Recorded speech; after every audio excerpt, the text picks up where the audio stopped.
Presidente, eu queria começar por esse aumento que está para ser votado no Senado para os ministros do Supremo Tribunal Federal.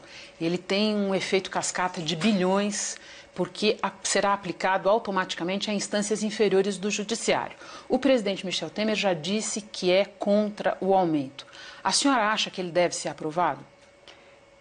Em primeiro lugar, Renata, eu acho que a primeira providência que eu tenho a adotar agora é verificar como e por que o presidente, ministro Ricardo Lewandowski, encaminhou esse projeto, em que condições e qual a situação de todos os juízes que devem ter, digo devem ter porque não conversei com o presidente sobre isso, uma vez que a tomada de posição é realmente do presidente, que era o ministro Lewandowski. Agora, estando lá e agora chegando à presidência, eu vou primeiro me assenhorar de todos os dados relativos a isso, exatamente por causa das consequências que já se puseram publicamente como sendo extremamente graves, nefastas, numa hora de muitas dificuldades para o Brasil.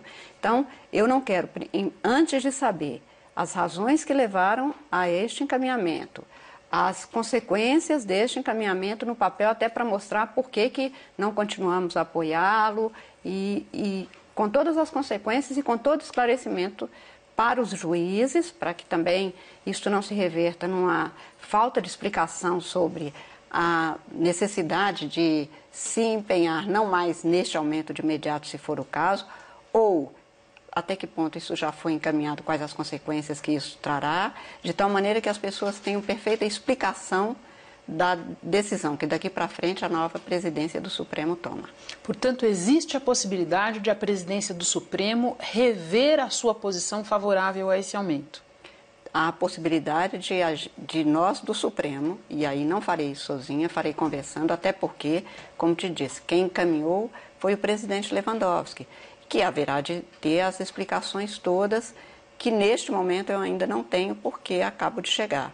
E a decisão foi realmente as negociações, ou as conversas, digamos, para não se imaginar que houve negociação entre os poderes, mas que o envio foi feito na presidência dele. Eu quero primeiro me assenhorar de todas essas razões, até porque pode ser que ele mesmo tenha visto as consequências disso, que às vezes, Renata, aparece depois, diante da pressão que existe, no sentido de que haveria necessidade desse aumento e que deve ter sido levado a ele por interessados do próprio Poder Judiciário, que não tenham sido bem avaliadas. Por isso é que a minha primeira providência é verificar todos os dados, esclarecer para juízes e para a população o que está acontecendo e, com absoluta abertura e transparência, dizer qual é a posição que eu passarei a adotar, junto com os outros ministros, evidentemente.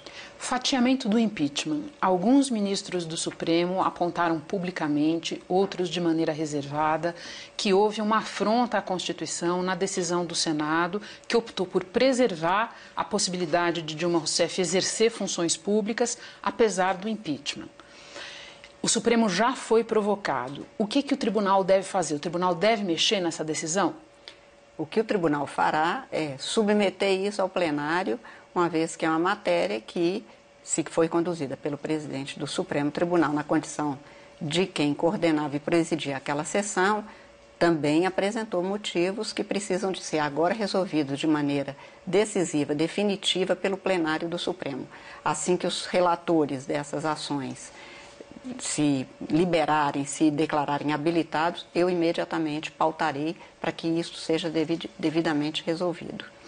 Na época do julgamento do Mensalão, a senhora disse que a sociedade esperava uma resposta do Supremo. Sim. E o Supremo deu essa resposta, uma resposta bastante dura, a gente viu. Agora, no caso do Petrolão, a gente tem um caso que está no noticiário há 2 anos e meio, que já produziu dezenas de condenados na primeira instância em Curitiba e que, no entanto, em Brasília, tem até o momento 2 réus com foro privilegiado e nenhuma perspectiva próxima de julgamento. O que a sociedade pode esperar do Supremo no caso da Lava Jato? O mesmo empenho que se teve no caso da ação penal 470. O que ocorre e que é diferente apenas é que nós estamos até dando muito mais celeridade, se verificar que a técnica utilizada pelo Ministério Público foi diferente nos dois casos. No primeiro caso, em 2005, quando foi apresentada a denúncia da ação penal, que gerou a ação penal, quando foi recebida, isso aconteceu num prazo curto, mas a instrução, que foi alongadíssima e que era um caso com inicialmente 40 denunciados, foi de 2007, data do recebimento, até a data do julgamento, de 2012.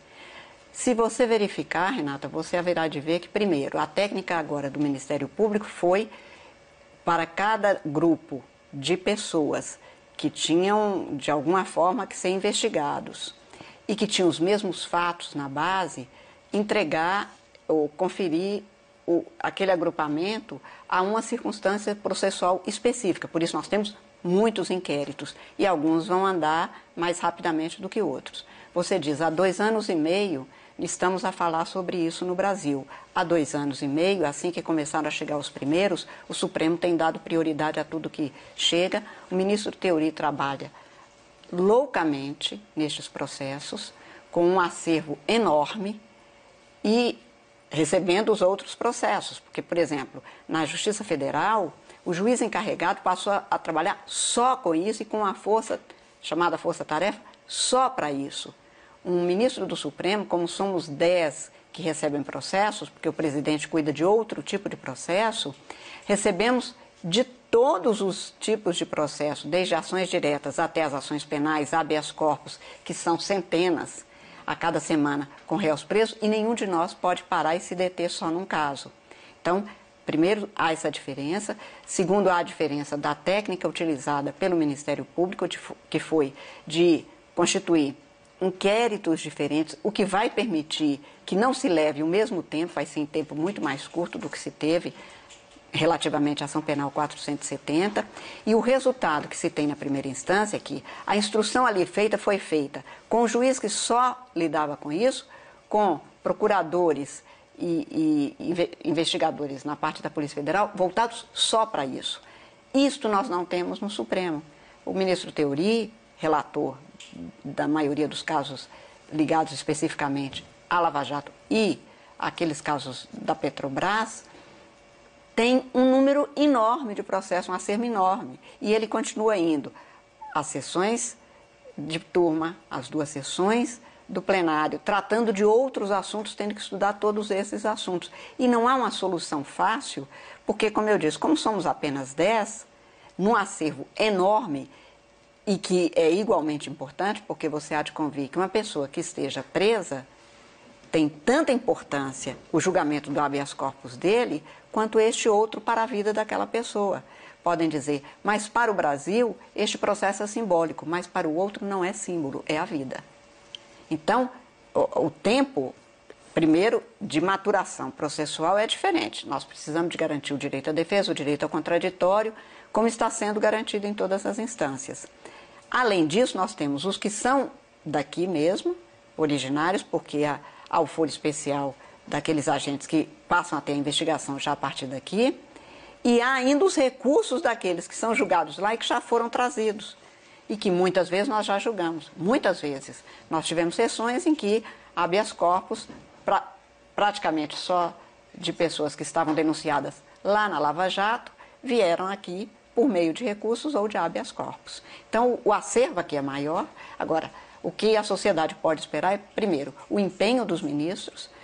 Os ministros não são autistas, são todos eles cidadãos que querem a jurisdição bem prestada e prestada com rapidez, e estamos fazendo não apenas o possível, mas tentando chegar ao que é necessário para que essa resposta seja rápida. Acho que será muito mais rápido do que no caso anterior, apesar de ser muito mais complexo o caso do que o caso anterior.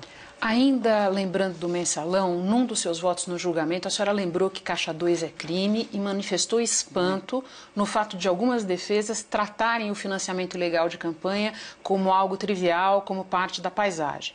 A gente sabe que, nesse momento, existe uma articulação de bastidores entre os políticos, com a Lava Jato nos calcanhares, para aprovar uma anistia a quem apenas, entre aspas, fez Caixa 2. O que a senhora pensa disso? Eu acho que ilícito é ilícito e a anistia só pode ser concedida quando tiver uma causa social que justifique as circunstâncias nas quais ela comparece. Então, eu não acho que a sociedade brasileira, de alguma forma, vá aceitar esse tipo de conduta. Eu não tenho conhecimento, nem informação, nem é do meu espaço, eu sou uma técnica, uma juíza, sobre qualquer tipo de situação que se crie para que os ilícitos devidamente apontados pelo Poder Judiciário, apurados e julgados pelo Poder Judiciário, em detrimento da sociedade, ilícitos praticados, portanto, contra a sociedade, que possa ser aceito como objeto desse tipo de situação. Pela singela circunstância de que, se sobrevier sem uma causa legítima, eu digo, e não acho que a sociedade legitimaria isso, é um agravo até à própria jurisdição. E a democracia só existe onde existe uma justiça eficiente, eficaz, no sentido de que as suas decisões são respeitadas. Posso fazer uma pergunta de sim ou não? Claro. A senhora é a favor do fim do foro privilegiado? Sim. Presidente, dias atrás, quando o Supremo começava a examinar aqueles recursos contra uma decisão deste ano do próprio tribunal, que disse que a partir de agora os condenados têm que começar a cumprir as suas penas a partir de uma decisão de segunda instância, eu vi uma das partes ali interessadas em derrubar essa decisão, comemorando que a senhora estava momentaneamente fora do plenário sob o argumento de que a senhora é uma juíza muito dura. A gente sabe que os advogados, cientes da impopularidade dessa causa, estão agora batalhando por uma solução intermediária, em que nem se espere o trânsito em julgado, mas que se espere, sim, uma decisão do Superior Tribunal de Justiça antes do início do cumprimento da sentença. O que a senhora pensa disso?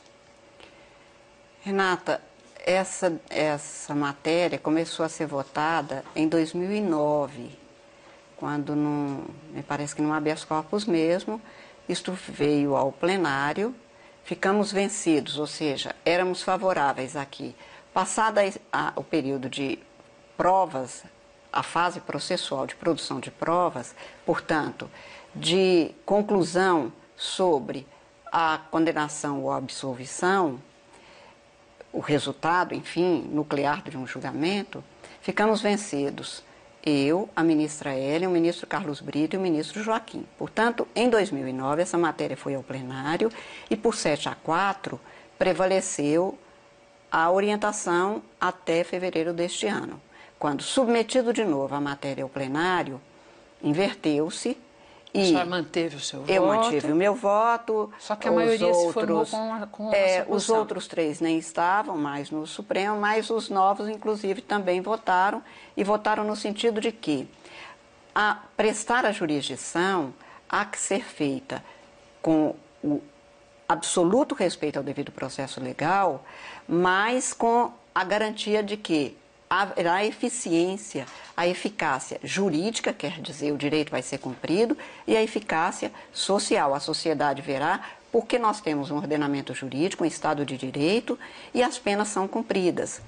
E, portanto, não se aposta em que vai entrar em juízo e que nunca se vai ter a conclusão daquele julgado.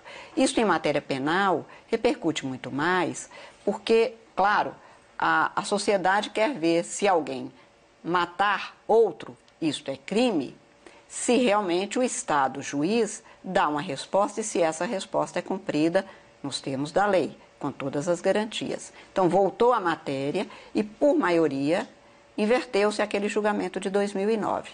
Passou-se a afirmar que, onde a Constituição diz que não será considerado julgado, ninguém será considerado penalmente culpado até o trânsito da sentença condenatória, significa a execução da pena pode ser iniciada, ainda em caráter precário, se houver algo, ele ainda tem os direitos ao recurso, mas não se apostará mais na ineficiência do sistema, porque a postergação, neste caso, é proposital no sentido de impedir a eficiência da decisão jurisdicional, que passa a ser uma formalidade que, de alguma forma, passa também a ideia de que a jurisdição é mais ou menos, que a jurisdição não tem o efeito que ela tem que ter.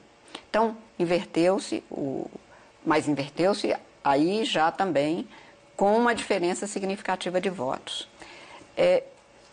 Como da primeira vez, em 2009, os vencidos foram exatamente no sentido oposto, não se deu maior repercussão, porque se manteve uma orientação que vinha sendo assegurada.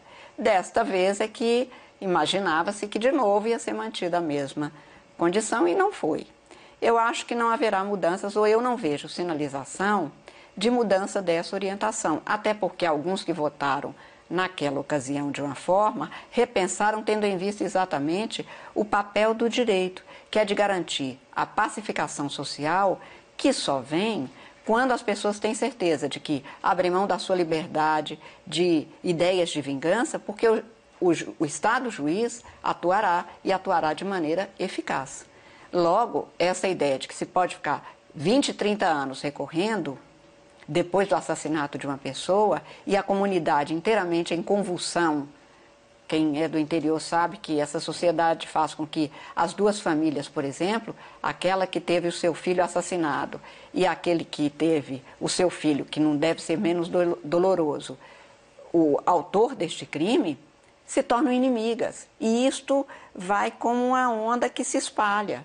Então, a ideia de um direito eficaz para garantir o Estado democrático verdadeiramente eficaz e que leva cada ser humano a acreditar nas instituições é que nos leva a interpretar a Constituição no sentido de que penalmente culpado de maneira definitiva é após o trânsito, o que não significa que ele teve já pelo menos 2 oportunidades e por um órgão colegiado se disse que ele é culpado e, portanto, há uma pena a ser cumprida e essa pena precisa de começar a ser cumprida. É essa a ideia. Voltou-se ao tema, mas eu não vejo nenhuma sinalização de que o Supremo vá alterar o que foi decidido no mês de fevereiro deste ano. Para mim será uma surpresa. Eu sei que é uma matéria polêmica, inclusive entre os advogados e entre os juristas e os professores de direito, mas o direito, em geral, tem interpretações e o que o papel do judiciário não pode deixar de ser exercido, especialmente o Supremo, é decidir qual é a interpretação que haverá de ser aplicada. Sempre haverá críticas à atuação do Poder Judiciário e, em especial, do Supremo, porque ao interpretar num determinado sentido e determinar uma aplicação, haverá aqueles que vão ficar insatisfeitos. Faz parte, a democracia assim, garante a todo mundo o direito de livremente se expressar e de ter respeitada a sua decisão. Apenas decisão judicial se discute, mas se cumpre. Agora, a senhora também preside o Conselho Nacional de Justiça, que é o órgão regulador do Judiciário e sobre o qual existe uma percepção disseminada de retrocesso em anos recentes, retrocesso na direção de mais corporativismo e de menos combate tanto às irregularidades quanto aos privilégios. Qual a senhora espera que vá ser a sua marca à frente do CNJ? Bem, em primeiro lugar, Renata, eu acho que o CNJ é um órgão muito importante. A criação dele, de cujos debates eu participei ainda na condição de advogada pela Ordem dos Advogados, por uma comissão que foi ali constituída, é sempre no sentido do aperfeiçoamento do Poder Judiciário, de verificar quais os pontos que não estão indo de acordo com a legislação e, principalmente, com os princípios que guardam coerência com as aspirações legítimas da sociedade. Por isso ele não pode ser não apenas enfraquecido, ele não pode de alguma forma deixar de cumprir o que é o seu objetivo, o objetivo constitucionalmente estabelecido. Por isso mesmo, eu pretendo, junto com os 14 conselheiros que formam o Conselho, fortalecê-lo, fazer com que o seu papel seja efetivamente cumprido, as políticas a serem traçadas para o Poder Judiciário fiquem claras para os 90 tribunais do Brasil. Só o Supremo Tribunal, que é superior a ele, não se submete a ele, mas também é quem julga, inclusive, as decisões do Conselho Nacional de Justiça, e a minha ideia é de que ele volte a ter muita força no sentido de beneficiar aquele que é a causa e a finalidade de todo o Poder Judiciário, da existência do próprio Estado, que é o cidadão, que espera que o Poder Judiciário tenha transparência nas suas decisões, ética na sua conduta e, principalmente, eficiência nas suas práticas. É isso que é o papel do Conselho Nacional de Justiça, e eu espero contribuir e coordenar o grupo para que a gente consiga fazer exatamente este trabalho em benefício do cidadão brasileiro, que é o fim da existência de todos os órgãos. Quer dizer, estamos aqui porque o senhor cidadão é o determinante, o fator determinante e a única justificativa para que a gente tenha esses órgãos funcionando. Eu espero que eles funcionem sempre em benefício do cidadão e que o cidadão, pelo menos, se sinta acolhido com essa perspectiva. A senhora sempre conta que na infância sua mãe dizia que a senhora teria que estudar mais, se esforçar mais para obter o mesmo resultado dos seus irmãos homens, porque era assim que as coisas funcionavam. Eu lhe pergunto, o fato de que o governo da primeira presidente mulher terminou da maneira como terminou, vai tornar essa situação ainda mais difícil para nós? Não, acho que não. Acho que termos tido uma presidente da República com eventuais problemas que tenham tido, e que já tivemos em outra ocasião, porque nem é o primeiro afastamento, aliás, as crises no Brasil com presidentes já aconteceram, eu não acho que vai nos prejudicar, pelo contrário. Eu acho que vai ficar a marca de que uma mulher pode chegar aos órgãos de direção, desde empresas particulares até a administração pública. Darcy Ribeiro dizia que as mulheres são muito talvez mais aconchegantes com o ideal de uma sociedade mais justa, pela simples razão de que, como elas têm seus filhos e têm uma solidariedade absoluta, ela quer que o país dê certo para que esses filhos tenham um país melhor. Eu acho que toda vez que uma mulher chega a qualquer cargo, que seja de direção, que seja mesmo para colaborar de uma maneira mais eficaz, mais efetiva, acho que contribui sim para a caminhada de igualdade de direitos e responsabilidades entre homens e mulheres. Eu não acho que nós tenhamos chegado tão longe quanto a gente queria, no sentido de provar o tempo todo de que, sendo mulher, pode fazer a mesma coisa. Pelo menos na maioria dos cargos não pode haver essa diferença. Há uma grande luta pela frente, mas eu acho que uma mulher ter chegado, a presidente Dilma Rousseff ter chegado, é sempre um dado positivo, sim. Significa que podemos chegar. Acabou tendo um afastamento, mas em compensação, nós chegamos lá uma vez, podemos chegar de outras. E cada uma tem a sua história e a sua trajetória. Ao suspender a recepção que costuma acompanhar as posses de presidente supremo, a senhora disse que não gosta de festa, gosta de processo. Rapidamente, porque com muita tristeza nosso tempo está acabando. Do que mais a senhora gosta, ministra? Um minuto para te dizer o seguinte. Não é que eu não gosto tanto de festa, não foi essa a razão mais determinante. Eu acho que essas posses, especialmente num momento como esse do Brasil, não podem dar ao povo a ideia de que nós estamos comemorando num espaço público, no momento em que o povo não está comemorando o que está acontecendo no espaço público. Eu incluo aí o Poder Judiciário, que está a dever muito à sociedade, com a morosidade dos processos, com quase 23% de cargos de juízes vagos, com muitas comarcas vagas no Brasil. Então, não é hora de eu festejar, é hora de eu trabalhar de maneira muito direcionada para que as coisas deem certo. Eu não quero que alguém ache que estou chegando a um cargo como este, que é muito honroso, mas também muito árduo, e que eu estou festejando. Não, eu estou com o sofrimento de cada jurisdicionado que não teve o seu processo, junto com ele, e querendo que isso dê certo. Então, eu não me sentiria confortável numa festa de juízes, e entre amigos, quando o próprio jurisdicionado não tem do que festejar. Eu acho que a minha coerência tem que ser com ele. E por isso é que, na verdade, eu disse desde o primeiro momento que seria uma posse a seco, para a tristeza de muitos que acham que não, mas depois, no dia seguinte, a gente trabalha. Não, no mesmo dia eu vou trabalhar, porque no mesmo dia eu começo a receber distribuição aí da presidência. E eu, além de processo, de do processos, que a senhora gosta? Eu gosto, primeiro gosto muito de gente, gosto muito de prosa, como você sabe.